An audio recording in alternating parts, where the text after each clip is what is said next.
Right, live it's time for us to talk sport, and making sure we're all good is what my producer Zuliat does every morning, talking about the lady behind the MCR, making sure we're coming out good to you in your living rooms.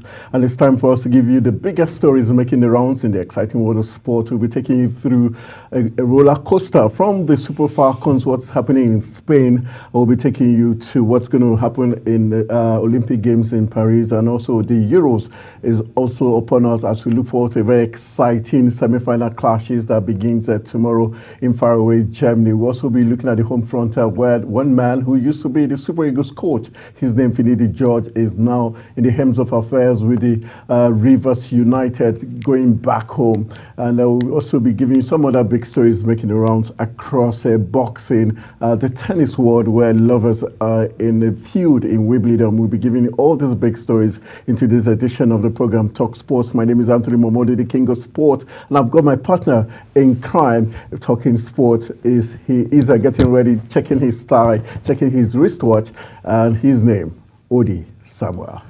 Yes, Anthony Momodi, it's great to always talk sport with you. Are you smiling like you ate some nice breakfast like what I had just before coming on set? I just had water. I've not had nothing serious yet. Yeah, but I remember you're getting close to. Yes, I really need to get close. Wipe away all the sins of many years. I really need to get close because I've been close to you for a very long time. I need to distance myself a bit from you. Yes, so it's amazing always talking sport with you and getting big stories and some alarming stories too that is not actually sitting right with me. But let's just get into it.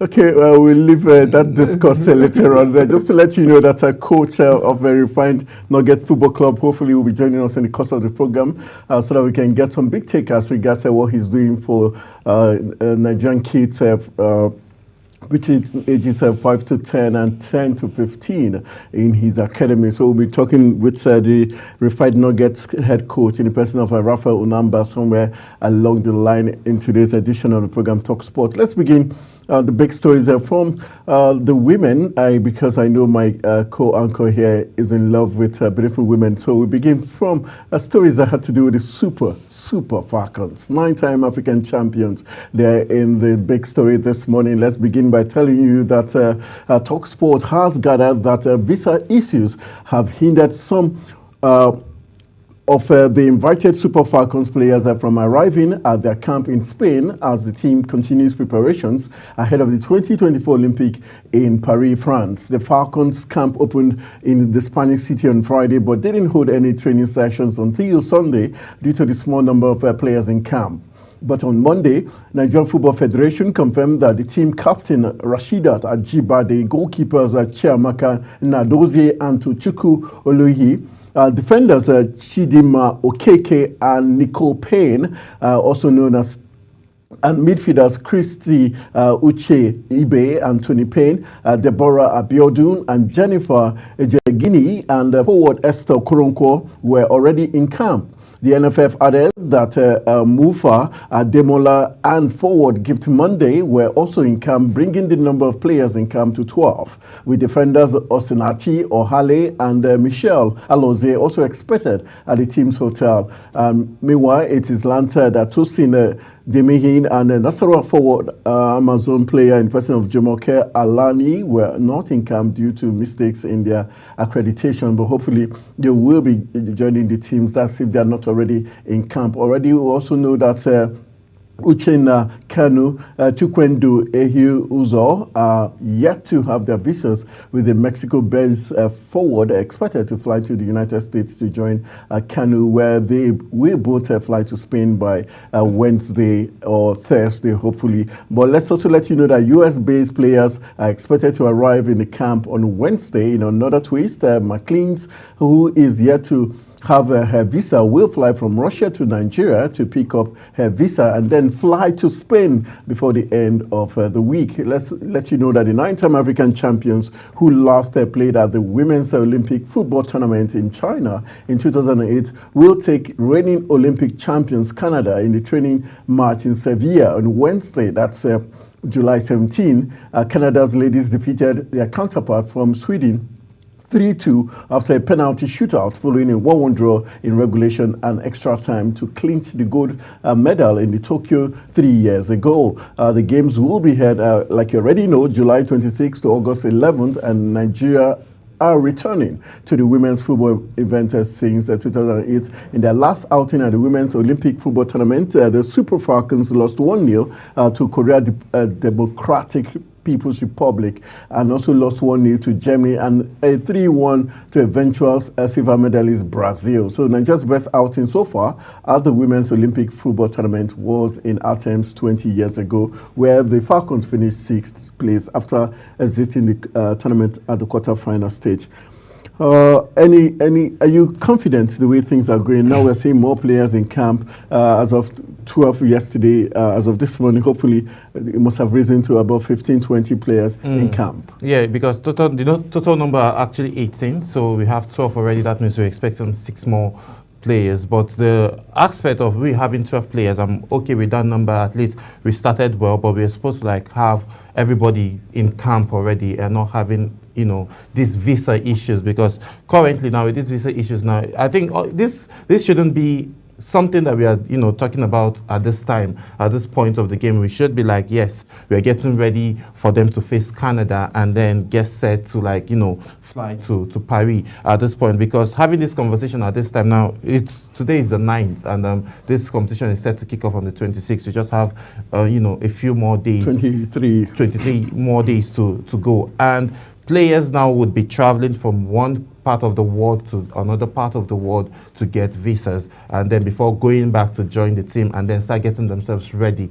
All of this is going to tell a lot on the players because of the stress sitting on the plane for long hours and all of that. So all of these angles now should be covered. But am I confident that those in camp have been training and then getting themselves ready, getting chemistry and synergy together? I feel we shouldn't have so much challenge as in that light. But we just hope that issues like this will not be arising. So we should know that there's a way that if there's a way that these visa issues will be sorted out way earlier before it's time for the travels to happen. This is like just having a fire brigade approach towards this issue. All right, we've got some picture stories about the Falcons training. Hopefully those pictures will make you see that the Super Falcons are already training in Spain, where we've got a crop of players already in camp, and that shows the picture story. Odi, we can see some bit of shows unity in camp amongst the few players that were in camp when these pictures were taken. Yes. Shows the girls are already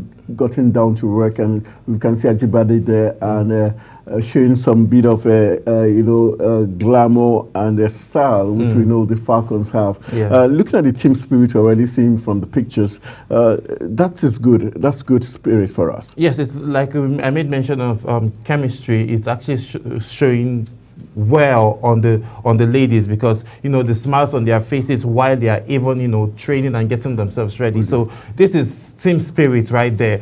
And like the players are quite young. Yes, they are all very young. A younger team. Yeah, a very younger team. Most of them haven't even been in the Olympics before. So this is like over, almost a decade now since the last time that Nigeria was, the Super Falcons were represented in the Olympics. So at this point now, them going to represent, now they are young and they are very hungry and are very, very ambitious. So at this point now, they would want to, make a name for themselves, and not just making a name for themselves, but getting to the podium. So on that note, I'm very happy for, the fact that they are excited and they are happy to see each other and then get ready for that mindset and then go win the tournament. All right, we wish our darling Super Falcons the very best as the guest set for the Olympics. More players have already arrived camp, and that's good enough. All right, let's take you to one man who used to be the hem of affairs for the Super Eagles of Nigeria. His name, Finidi George. And the big story this morning comes from Rivers State, where Rivers United coach Finidi George has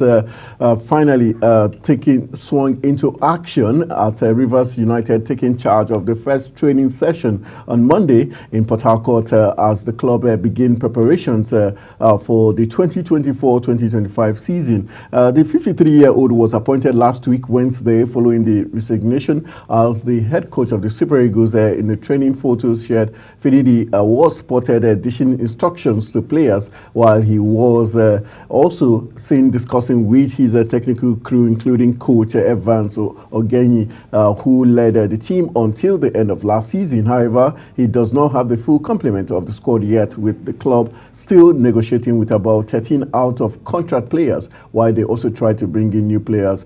So far, Rivers United have been linked with Bender Insurance goalkeeper Amas Obasoge, who kept 18 clean sheets last season, who has also stated his commitment to the Benin side, as well as teammate Divine Wanchuku. Others are Doma United keeper Kingdom Osahi, who had 16 clean sheets last season, and Sporting Lagos striker Jonathan Aluku.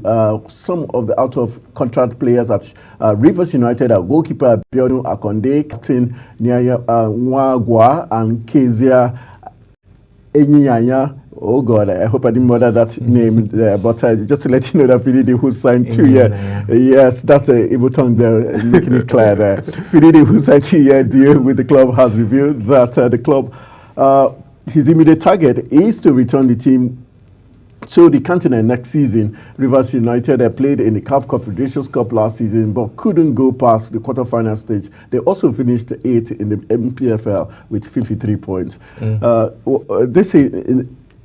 This should be an interesting task for Finidi George to achieve, getting this team back to the continent, but having as much as 10 plus players out of contract, that's not a good sign for a club that really wants to win the league or get back to the continent. You know, getting back to the continent is one thing, winning the league is another thing, because now the Nigerian Professional you have to Premier win the League, league first. Yes, the Nigerian Professional Premier League is very, very, competitive now, and is getting more competitive by the day. Just looking at the goalkeeping team, not just the goalkeeping team, every other We've angle. got 3 standard goalkeepers now, world-class keepers that are going head-to-head, and all. So, looking at the fact that you're having 10 plus players out of contracts, who negotiating now? You don't even have your house in order. So you shouldn't be focused on winning championship right now. You should be focused on getting the team together, and then knowing who you are going to get, who you are going to drop. Because one, obviously, he's still going to play around Finidi George to determine among these 13 guys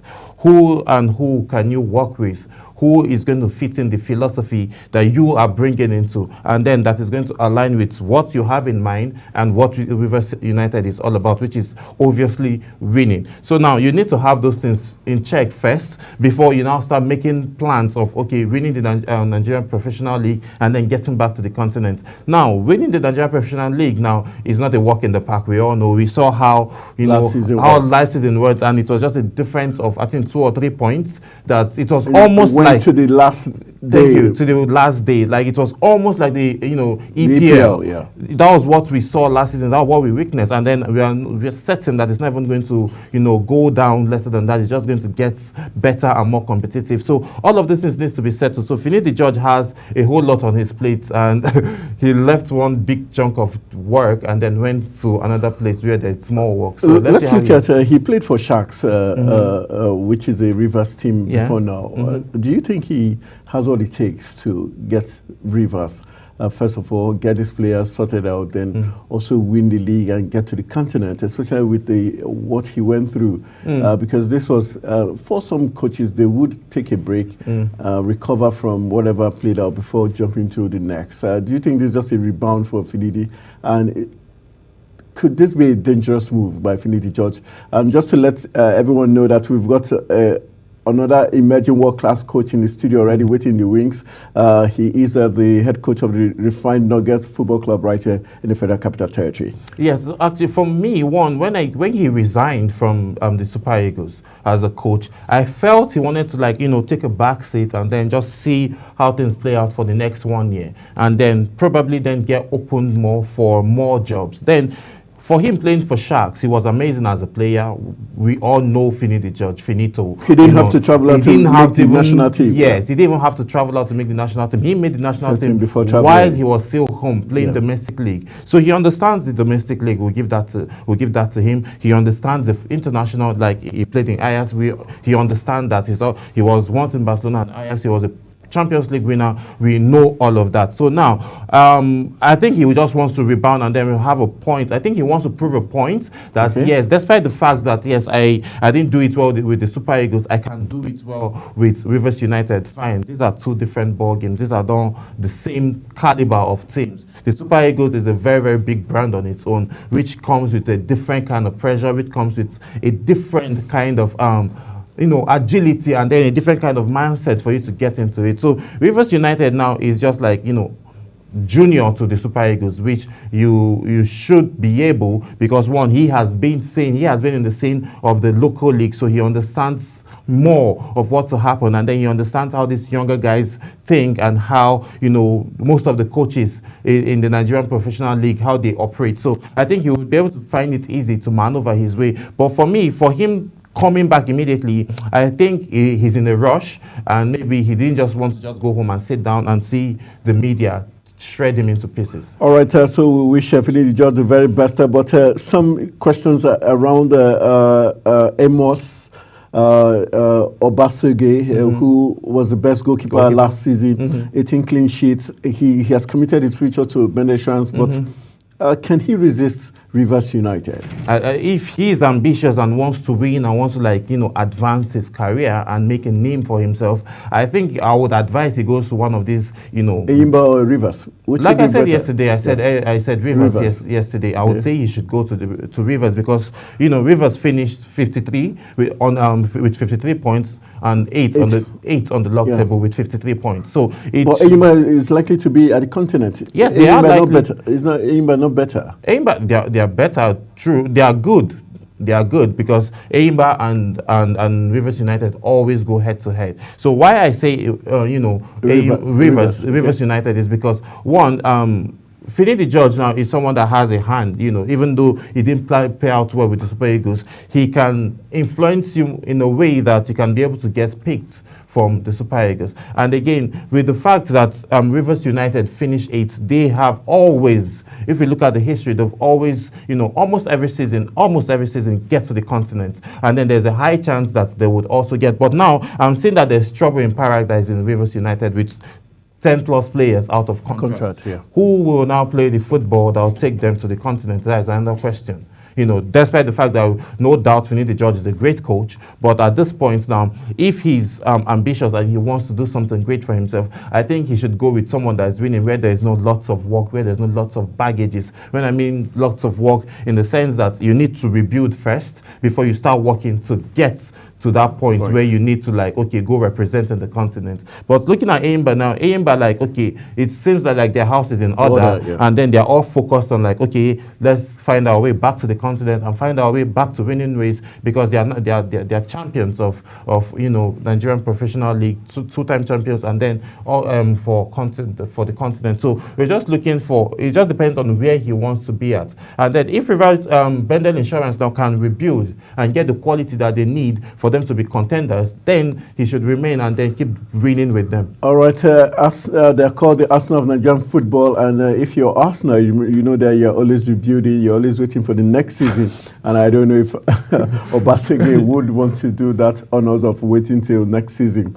All right, let's continue giving you big stories making the rounds. And let's move to the foreign scene quickly, and we're taking you to Old Trafford, where Manchester United have tabled an improved offer of £45 million plus £5 million in add-ons for Everton defender Gerard Brandwaite. Everton rejected United's opening bid of £35 million last month and are known to want closer to £70 million for the 22-year-old defender, but United are who are prepared to give Braithwaite a longer contract worth £160,000 a week, hope that the increased offer might tempt the Premier League rivals to the negotiating table. Meanwhile, let's tell you that TalkSport revealed earlier that United were holding a recruitment meeting on Monday to discuss fresh bid for Braithwaite, as well as moves for Bayern Munich defender Mathis de Ligt and Bologna striker Joseph Zazi. United are in the advanced talks for Zazi, whose buyer clause in Italy is £34 million, and hope to agree a fee of the region of £43 million with Bayern for de Ligt. The club's other priority position in the summer transfer window is the defensive midfielder, with Emmanuel Ugarte of Paris Saint-Germain high on the list of targets. United will have to sell players to balance their books and comply with the profit sustainability rules, and Mason Greenwood could be the first player heading for the exit. All right, let's look at United making improved offer now for Gerrard of Everton. £45 million plus £5 million add-ons. This should tempt Everton to want to let the 22-year-old go. I think, Everton now, they're just, it's just looking like a whole lot of teams want to pick out the best, the little best they have. The little best that they have, and then leave them empty-handed and stranded with just. No, but with the money, with the money they sell this place, they can actually buy more players. These players are players from the academy, so they didn't really pay for this huge amount. So they could buy more star players. Yeah, they could buy more star players looking at that angle, but now they will want to go for those that have been experienced. Now this is like them. If they should let all of their young players go for just money, then now what does the future hold for? Will they just be a team that, bring out fresh and young talents and then ending up selling them to clubs and then, not contending to win championships? Those angles still need to be looked into. You need to have your own house in order first, not just being a farmer that will go to the harvest all of your produce and then sell them off and then stay without having what to eat or what to use and get more money or get more publicity. So all of these things is something that Everton need to look at. That £45 million plus an additional 5 million, that's like 50 million. So that's a very good money already for a young player who is 22, who has more to learn and who has more to offer, looking at his age clause now. So Manchester United, their strategy, the strategy they are using this period now is actually very, very great, because now they are going for guys that are young, and they're just trying to play the same game Real Madrid always play. Looking for young players that's got potential, to become great. So that's what Manchester, I think that's what Ten Hag now is actually planning to do, and then it's looking as if it's going on well for him, not just for Everton. He's also going to jam the German side now to pick out strong defenders who would be aggressive. The game in the EPL is very, very strong. The EPL is one of the toughest places to play football, and then this man is actually going to handpick strong and tough guys that has quality to carry on the team. All right, let's move on from Manchester United. Let's take you to Euro 2024. Semi-final is upon us. 24 hours from now, it's going to be England taking on Holland in a very, very interesting matchup. But UEFA is already making these strong decisions, as UEFA have made a final decision on the referee for the England's Euro 2024 semi-final showdown with the Netherlands, after originally assigning the game to a convicted match fixer. It was announced by UEFA on Sunday that Felix Zaya, who is 43-year-old, will officiate the match in Dortmund on Wednesday night, despite serving a 6-month ban after being found to have accepted 300 euros bribe from fellow referee Robert Heuser in 2005. In the 2005 scandal, Maysport contacted UEFA to comment and asked how, given his background, Zaya could be chosen to officiate such a fixture. It is understood that UEFA bosses conducted a review, which has now concluded, and Maysport understands that Zaya will remain in charge of the Wednesday semi-final, with UEFA standing by their initial appointment. Zaya was implicated in a scandal which centered around the second-tier boss Hosea, who took bribes to fix several matches. Zaya, then a linesman, assisted him in one match and took a payment of 300 euros.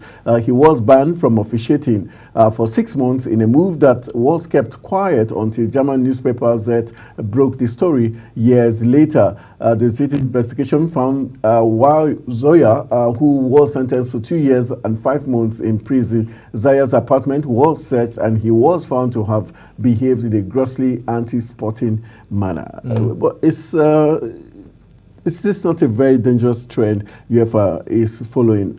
The fact that now they know this referee was found guilty for match fixing, now he's still going to take charge of a very big match between England and Holland, which lots of bettors and match money to put their money where their mouth is. So now the UEFA now needs to, like, if anything of such is being heard, I think investigation should be swift investigation to happen. And if the referee or linesman, whoever is found guilty, at that point I think he should just be banned from football generally, because one, you are not portraying what the game is about. It's a competitive game. Come show your workings, play well. If you get to win, you win. If you lose, you lose. Everybody will see that it was fair and square. But you now, being all of these teams as well, need to also deviate from, actions like that and not making things like that happen. There should be a level of punishment for referees and teams that are found in situations like this. So for UEFA now, I don't think this referee should be anywhere close to a football pitch. Maybe you can come and watch, but being close to a football pitch with a UEFA uniform and a whistle saying you want to officiate, I think that should be a no-no. Should this, is UEFA trying to tell us that they're very sure he's of clean bill? Like and on the flip side, is this something we can say, well, it's not, people change. Is that possible? Because we're looking at 300 euros, not really a very huge amount, and he got from a fellow referee. Well, that means the referee who gave him, that means got a bigger share. Maybe they just shared the cake, probably not equally, but maybe a cake was shared. But at this point now, you said people change. Yes, of course people change for either good or bad. So now, probably it is a situation of once bitten, twice shy. Yes, I've been punished before and I would want to come redeem myself. Maybe that's the opportunity now that the UEFA are trying to give this person in question. So, but in that note, like after 11 percentage of punishments has been given, I think at that point now, like if there's a change now, this is like a second calling for, the referees in charge. And then, but at this point in this dicey and crucial match, I don't think he should be coming in this quarter. Maybe if it was the group stages. Are we likely to, do you think that we might see a change of minds before tomorrow? Hopefully, I hope for a change of mind, because this is the semi-finals. Because any of the teams can lay claim to this after the game. Yes, can lay claim to this. So if it was like the opening matches, it's group stages, not the knockout stage, I would like, okay, fine and good. It's not something so serious, but each match matters. But I would say it's not something so serious. But in this dicey situation, which determines who gets to play the final, I don't think it's good for, it's not looking good for UEFA and for the whole team. So the teams now can even turn around and decide to sue and say, no, this guy is the reason why we lost. All right, a very controversial circumstances there, talking about that referee, which UEFA were hoping might change their mind before tomorrow. All right, just to give you one more story before we go for a quick break and do a swap. Let's say that Gareth Southgate's left-back gamble very nearly backfired after Luke Shaw admitted he thought his tournament was over before he had even kicked the ball. The defender has revealed he was sent for a scan after overstretching in training a fortnight ago, aggravating a hamstring injury, and there were fears he could be ruled out of the Euros. Luke Shaw finally featured for the first time since February when he came on the 78th minute on Saturday's quarter-final victory over Switzerland, and he could now start Wednesday's semi-final against Netherlands. At the time, England did not confirm the extent of the scare that saw the Manchester United defender miss training for several days towards the end of the group stage. How important would Luke Shaw be for England, especially when they're facing a very tricky, mobile and very skillful side like the Dutch team?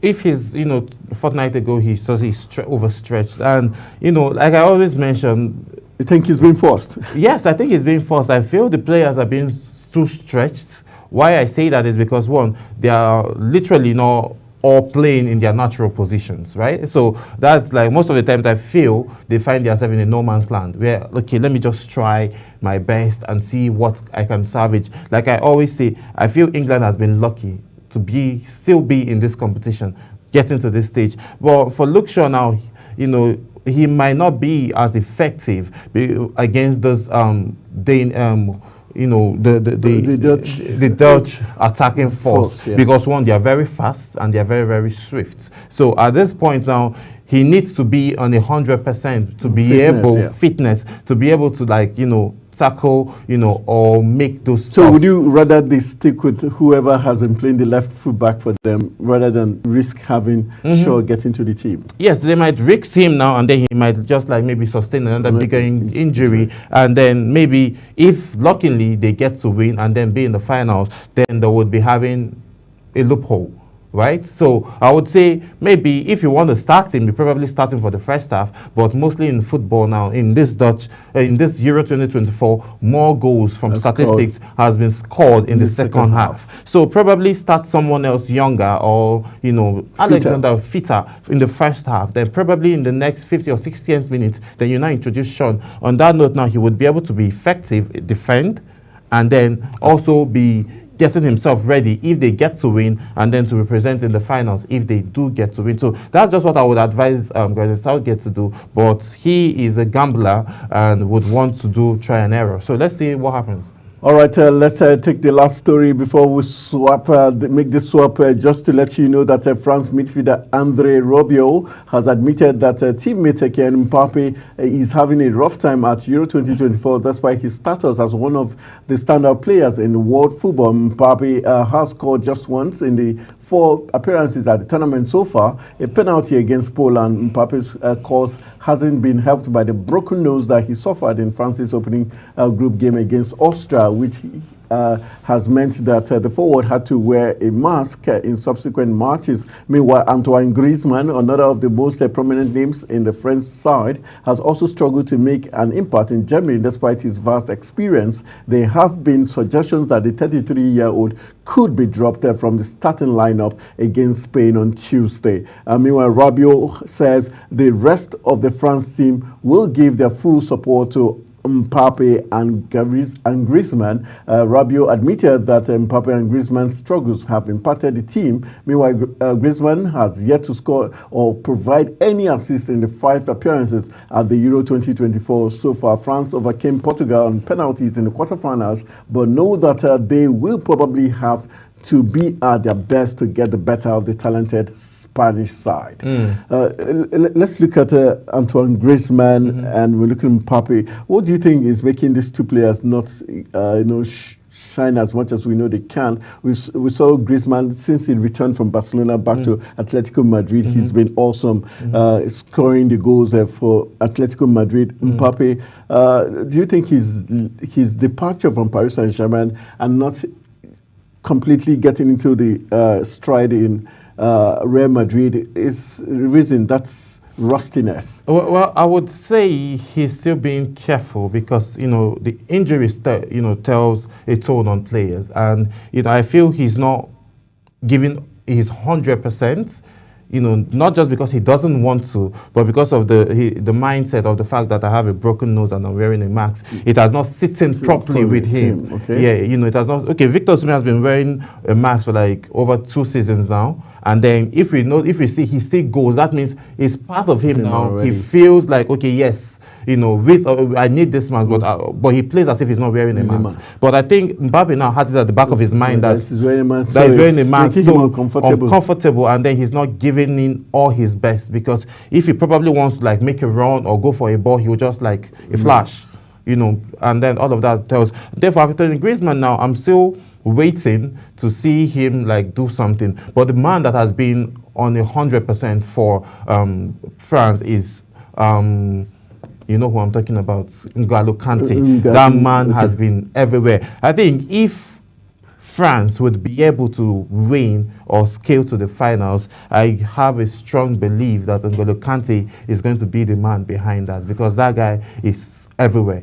He plays from the defense to the attack. He runs with the ball. So I just hope that if he can get another help, he would be able to perform better, and then they will, advance to the final. But the Spanish side, again, it's... All right, it's going to be a tough one tonight when Spain take on talking about the French side. A very interesting matchup. Only God knows where that match is. But just to wrap it up, as regards still talking Mbappe news, the fact that he has an influence in the elections taking place in France and all that. Do you think that's also part of the things that have also distracted him? The issue that he got involved in the elections taking place in France. One thing with athletes and footballers now is when you have a job at hand, I think you should just focus more. Like if you get yourself involved in other things, Well, he's a political figure technically because that friendship he has with Emmanuel Macron, the president of France, also already has him involved. Yeah, automatically it has him involved, but this is where professionalism has to come in, and then focus more on what's at hand, serving your country, because he's out there serving his country. So he should just pay more attention and focus on that, and then forget about the media. Maybe I think he should stay away from his phone, because I'm sure with the politics and everything happening in France, anything that the Mr. Emmanuel is not doing right might be associated with him because they are friends. So I would say maybe a few of those is also affect him, aside the fact that he has a nose injury. All right, just knowing that having cast his considerable influence across the French elections, Kylian Mbappe will, for his next trick attempt to alter the direction of the Euro 2024. Spain have been the outstanding team of the tournament with the look of champions since the 3-goal spray in the first half of their opening games against Croatia. But such things can change. Just to know that Marine Le Pen's far-right National Rally Party seemed set to dominate France's National Assembly until Mbappe and co-mobilized. All right, that's where we're going to call it a wrap. We'll go for a first half break, and when we return from the break, we'll be having another striker joining the fray, and we'll be talking to a Refined Nugget Football Club head coach in the person of Raphael Onamba to get his take as regards some other talking points in the world of sport, and also what's playing out in when it comes to grassroots football. After this break, stay with us.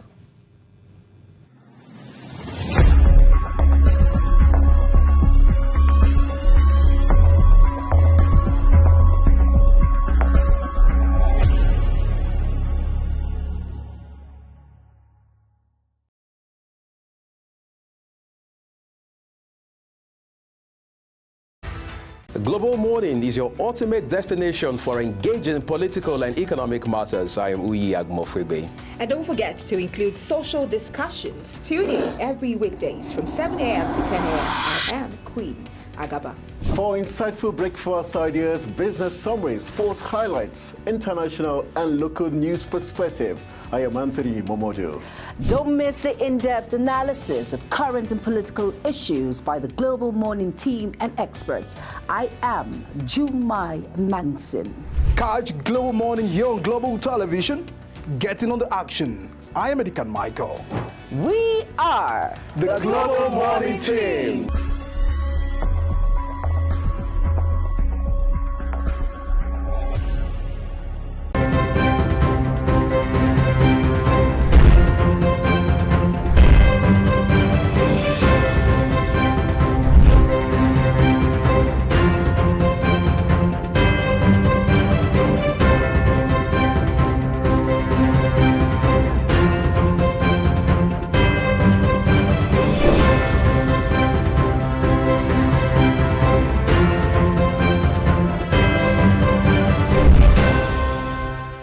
For an insightful idea that takes the center stage and the conversation that gets beyond the headlines, to explore the lasting impact of political decisions, Big Talk got you covered.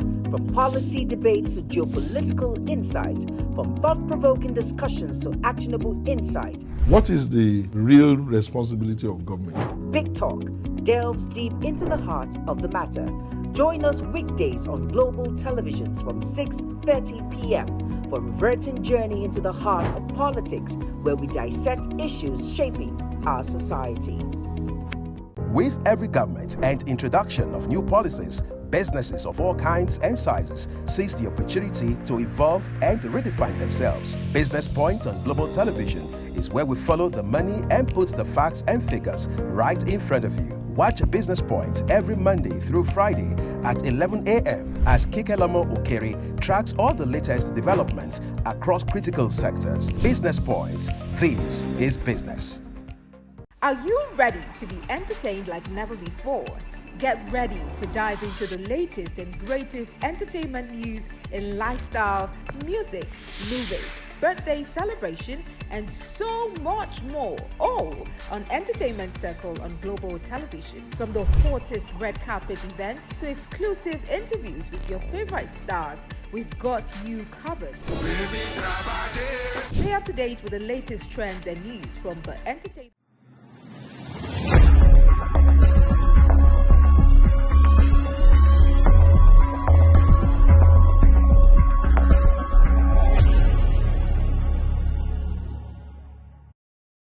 All right, welcome back from the break. You're still watching Talk Sport on Global Television. And before I introduce my guest, let's give you some two stories making the rounds. Stories are coming from Wales, where Greg Bellamy is expected to be named the new Wales manager on Tuesday. That's specifically today.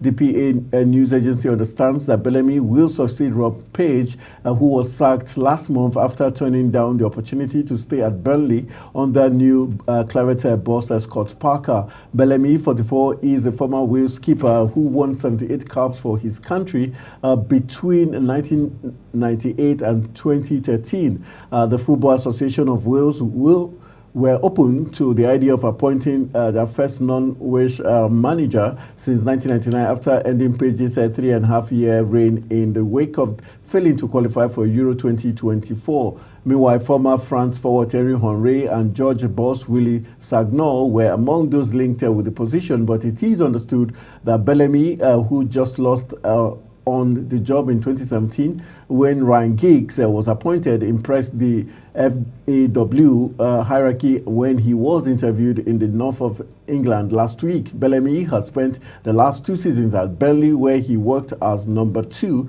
to Vincent Kompany. He was also put in interim charge after Kompany left for Bayern Munich in May, and Parker said on Monday that he wanted the Welshman to stay on his coaching staff at Toughmore, but Bellamy has decided to return home to Wales with only a couple of minor points to be ironed out before the FAW announced his appointment on Tuesday. All right, that's how we're going to also look at a quick one at what's playing out in United as Marcus Rashford's preparations for new season are on the way as he and some of Manchester United teammates return to Carrington for their first training session after the summer break on Monday. The Red Devil Stars, who were not involved in international tournament, were pictured back at the United training complex as they underwent a light workout in the first day of the preseason. Rashford was joined by the likes of Andre Onana, Casemiro, Aaron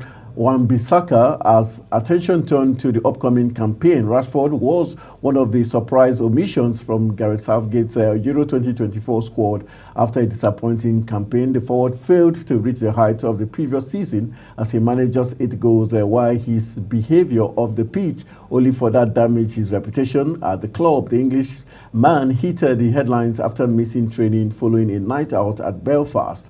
Meanwhile, the 26-year-old was left out of the squad for the game and followed was heavily criticized by fans and the media. All right, taking those two stories, it's time for me to introduce my guest in the studio in the person of the head coach of Refined Nugget Football Club right here in the Federal Capital Territory. His name, Raphael Onamba. Raphael Onamba is the head coach of Nugget Football Club. Raph, nice to meet you. Nice to see you again. You're looking fatter every time you're eating this money all by yourself. All right, how is Nuggets doing? I hear they're in the finals of the Abuja Kiddies Cup going on, being organized by ex-international Femi Ajilore.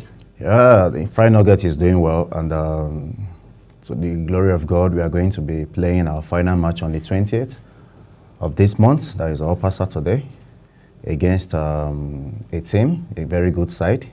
So, and I believe we are going there to defend our cup because we are the former champion. We won it last year, and hopefully we want to repeat it again. And which age category are we? Under 11. Under 11. Yes. Oh, what would you say as last season or last competition you won it, and this season, would you say there's been difference in terms of the quality of play or the this season was so tough. You know, last season I lost only just one match. Season. Out of how many matches? Out of I think we play about 16 matches and thereabouts. So we lost just one match, but this season we lost about 2 matches and 2 draws. So I am just 2 points behind the leader, and we are playing our final match on the 28th. Meaning, if we win, I'm going to top the group with 1 point. What if since what of the other team ahead of you? Is it that they finished their own matches too?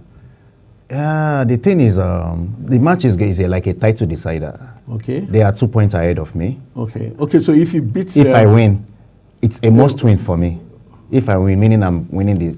Okay, with 3 points. With 1 point. 1 point advantage. And if they win, it means they are champion. Well, and funniest thing is that last year they were second. So this year it's another battle. Okay. So I believe may the best team win, and kudos to the organizers, the NFF, the Abuja FA, for what they are doing, and. Their effort so far has been so awesome, you know. In terms of the players, how would you describe the kind of players you've seen last season and this year's competition? I think there are a lot of good talents in the Kids Soccer League. There are a lot of clubs like Faith Family, you know, Femi Ajilore Football Club, FC International, Kiasa, and good teams, you know. There are a lot of good teams in this year's tournament, and this year is just too tough for everyone. Because this year you can't even predict who is going to be the winner, you know. So it has been a very good, outing for us. Okay, in terms of players getting, because we know we're looking at the under-17 national team. For these players, do you think there's the chance for them to progress and probably have the opportunity to get call-ups to the national under-13 side, and then hopefully the Golden Eaglets? I am 100% sure that most of these kids are going to make it to the national team because these guys are superb. You need to come and watch the final. You will be impressed at what you're going to see. Okay, let's look at outside the Abuja Kiddies Cup, which will be running up next upper Saturday. Let's look at for Nugget. I know that you're planning some summer football academy for players. What category and what are we looking at? The holiday summer program is for kids from age bracket 2 years to 16 years, and you know my football pitch. I have about 4 different pitch with that are different sizes. You know, so meaning that the kids from 2 years to 5 years have their own pitch. The kids from 6 years to 9 years have their own pitch, and the kids from 10 years to 13 years they have their own pitch, and the kids from 14 to 16 too they have their own pitch. So it's going to be a massive turnout because a lot of people are showing interest, and at the same time too we are also looking at how we can redefine grassroots football in Nigeria. So the summer holiday clinic is like nurturing these kids, you know, during the holiday, engaging them and making sure they are learning 1 or 2 things while the holiday is on. All right, let's go for a quick break. When we return from a break, we'll be concluding our discussions as regards looking at the grassroots football in the Federal Capital Territory. Stay with us.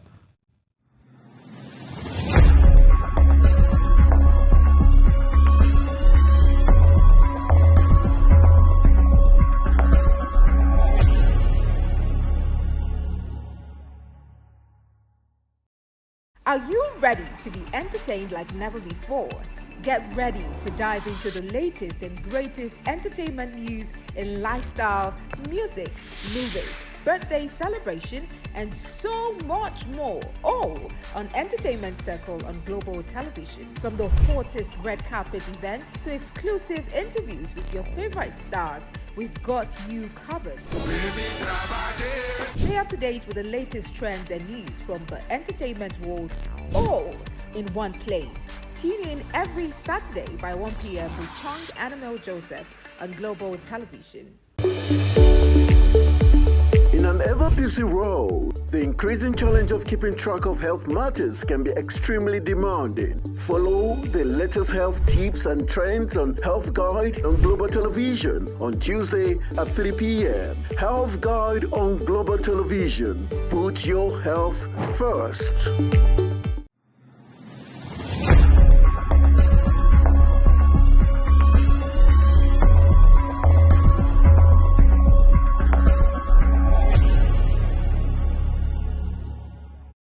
Welcome back from that first break due to some technical glitch, but we're happy to be back. We've got 3 minutes to call it a wrap. So hopefully that's in terms of the turning around for grassroots football. How soon can parents, or the safety of children for that summer academy? The safety is we have security, well-equipped security personnel that are working with us. So in terms of safety, I can assure you that it's 100% guaranteed. All right, we just looked at Wales, didn't qualify for the Euros going on. They sacked their coach, Rob Page, and Craig Bellamy, former international, is being given the job. He was with Vincent Kompany, who is now the coach of Bayern Munich. Do you think that was the right move by Wales? I think Bellamy, in the past, he used to be a very good player and a very disciplined player, a committed player to the core, and you understand football. But I think Igwe Henry will have been the best, former France international will have been the best coach for them. But still, let's wish him and give him our blessings for him to progress. Okay, but what kind of pressure would he be under now to deliver? Because these are talking about national duty. Especially national team is not easy because everybody is looking up to you as a coach. So I think if he is good enough, he's going to speak. Okay, let's quickly. Rashford, who saw last season was a bad season for him, didn't do well on the pitch, and even outside the pitch, he wasn't doing well. How best do you, as a coach, deal with such a player? And looking at the fact that he's already first day on pre-season, he's already there. If as a coach, do you think, put yourself in Ten Hag's shoes, would you feel like, yes, he has turned a new leaf and he's likely going to do better this season? I think for Rashford, he needs to change. He needs to go to other club like Arsenal, or maybe go to Italian league to play. Because I think he has he's not really excited. This is not the Rashford we used to know whenever he's putting on the Red Devil jersey. So I think Rashford needs to change. He needs a change. All right, so, but you don't think he's... I still don't see him making the first 11 because that passion is no longer there. He has lost it all. Okay, that's today's match. Let's just get your take prediction. Spain taking on France today. Is it today we're going to see the last of France? With what I saw against Portugal, I think France is going home today because they are not good with the ball. All right, so time not our friend. This is where we're going to call it a wrap. Hopefully, we hope that Raphael will be joining us and he's going to have more time to talk more sports, especially as regards grassroots football in the FCTA and also what Refined Nugget is doing to help grassroots football in the Federal Capital Territory and also football teams across the leagues and the national team. Hopefully, tomorrow next he will be joining us to get his take as regards sports and football specifically in the FCT. That's how we're going to call it a wrap on today's edition of the program Talk Sports. My name is Anthony Momodu, saying thank you for joining us on today's edition. And tomorrow promises to be very exciting as we're going to bring you highlights of tonight's match between Spain and France and other big stories making the rounds. And of course, your darling Super Falcons will be giving updates as regards what's playing out in the camp in Spain. Good morning.